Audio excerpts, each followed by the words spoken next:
Hello दोस्तों, मेरे channel पर आप सबका स्वागत है। आज की हमारी कहानी है परिवर्तन। ऐसे घर में रहने से अच्छा है मैं मर जाऊं, कहीं चला जाऊं। जब आओ पत्नी के ताने, माँ के ताने। अकेला आदमी करे तो क्या करे। मेरा दिमाग खराब कर दिया है दोनों ने मिलकर। गुस्से में तिलमिलाता हुआ सुबोध ने चीख कर कहा। पूरे घर में शांति छा गई और सब एकटक सुबोध को देखने लगे। फिर बिना खाए पिए वह सो गया और बाकी लोग भी अपने अपने कमरे में चले गए। रात को 2 बजे सुबोध की आंख खुली। वह उठा चुपचाप और घर छोड़कर चला गया। पूरे रास्ते दिमाग में ऑफिस के बॉस के ताने, प्रमोशन न होने का गुस्सा। घर में हमेशा महाभारत। न बीवी उसे समझ पा रही थी न उसकी माँ। यही सोचते हुए स्टेशन पहुंचा और चलती गाड़ी में चढ़ गया और एक सीट पर जाकर लेट गया। उसे पता नहीं कब आँख लगी और सुबह हो गई। ट्रेन किसी हिल स्टेशन पर जाकर रुकी। बाबूजी चाय ले लो। चाय। एक चाय वाले ने उसे जगाया। बाहर आकर देखा तो हरे भरे पहाड़ उसका स्वागत कर रहे थे और ठंडी ठंडी औषधियों की सुगंधित मस्त पवन हिलोरे खा रही थी। 2 मिनट को वह इस प्रकृति के दृश्य को देखकर अपनी परेशानी को मैं कुछ देर के लिए भूल गया। उधर उनके गायब होने से घर में कोहराम मच गया। दोनों सास बहू एक दूसरे को कोस रही थीं और लड़ रही थीं। हल्ला गुल्ला सुनकर पड़ोसी भी आ गए। इनमें से एक बूढ़ी अम्मा बोली दोनों से, तुम दोनों जरा खुद को देखो, अभी भी लड़ रहे हो। यही वजह थी उसके जाने की कि अब भी नहीं सुधरी तुम दोनों। तो तुम दोनों का जीवन व्यर्थ है।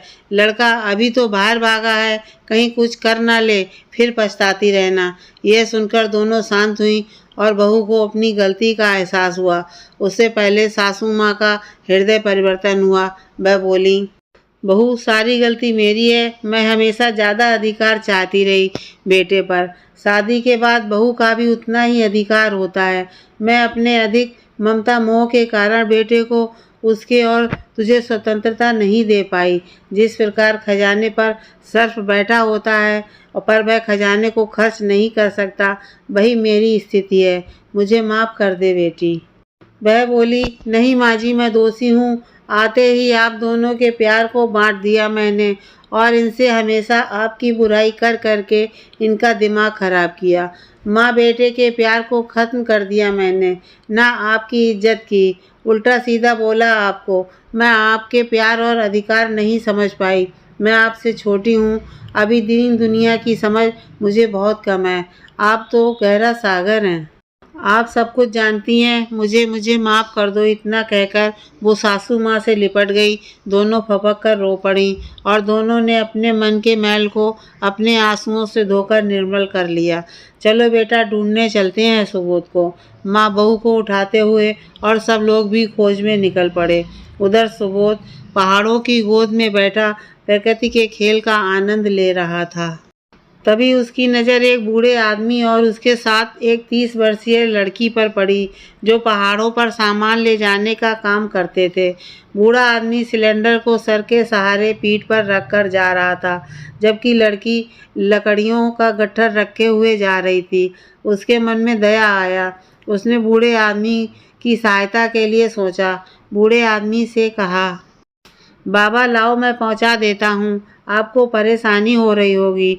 तब बूढ़े ने कहा, बेटा इस दुनिया में अपना काम खुद ही करना पड़ता है और मैं इसे बोझ समझूंगा तो उठा नहीं पाऊंगा।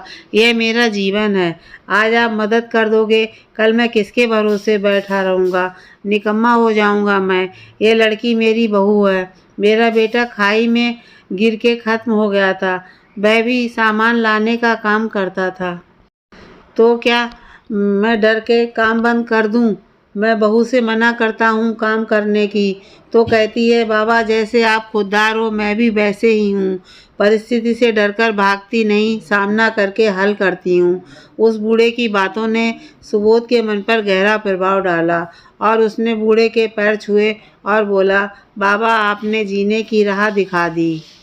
तुरंत वह टैक्सी करके अपने शहर पहुंचा।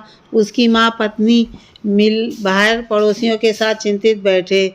सुबोध ने जाकर दोनों को गले लगा लिया और आंसुओं की निर्मल धारा ने गंगा जल का कार्य किया। तीनों के हृदय को पवित्र कर दिया। तभी वह बूढ़ी अम्मा बोली कि बेटा, यही असली स्वर्ग है। जीवन एक बार ही मिलता है, इसे प्रेम से निभाएं। लहरें तो उठती रहेंगी इस सागर में, बस प्रेम और सकारात्मक सोच की नाव से इसे पार करो। यही जीवन और परिवार की परिभाषा है।